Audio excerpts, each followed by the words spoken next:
BJP గెలుస్తుందమ్మా, నేనే గెలుస్తా. ఓట్ల మాత్రం నేను జీవితంలో ఓడిపోను, నేనే గెలుస్తా. నాదే ఫస్ట్ నంబర్, నాదే ఫస్ట్ నంబర్ ఉంది, నేనే గెలుస్తా. బీజేపీకి ఫుల్ పవర్ ఉంది, ఆడ చూసి అదే వస్తుంది అందరి నోట్లలో.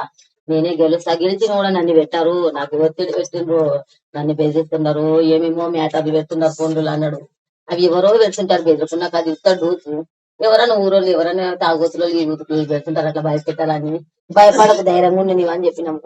లేదమ్మా మీకు తెలిసే కథ కాదు తల్లి, రాజకీయాల గురించి మనకు తెలియదు, మనం ఎవరిని చెడ్డోళ్ళం కాదమ్మా. నన్ను ఫోన్ ఒకటి నాకు బేడీలు వేస్తామని పెట్టిండ్రు, బేడీలు వేస్తారంట. గెలిస్తే కూడా గెలిచిన రోజే నన్ను పట్టుకపోయి ఎక్కడెక్కడ ఆగం చేస్తారేమో అన్నాడు. నీది బ్రహ్మ నువ్వు అట్లా ఊహించుకుంటావు, నీది బ్రహ్మ. ఎవరికి చెడ్డోడు కాదు ఊర్లో, మన కేసీలకి ఎక్కడోళ్ళకి వచ్చింది కాబట్టి మనం దాంట్లో పోయినాము. లేకుంటే మనం ఏం కోతుంటిమప్ప, మన అంత భయం ఉన్నాడు ఏం కోతివని కూడా అన్నాం సారు. లేదమ్మా నేను ఇట్లా చేస్తారని తెలియలేదు, నేను నమ్ముకొని ఊరిని నమ్ముకొని వచ్చినా, నేను మనకి ఎక్కడోళ్ళకి వచ్చింది కాబట్టి నేను వచ్చినా అన్నాడు. అదే అన్నాడు సార్, ఇంకేం తెలియదు. గెలుస్తాం అయితే నేనే పక్క గెలుస్తాను కూడా చెప్పిండు, భయపడలే లేదు.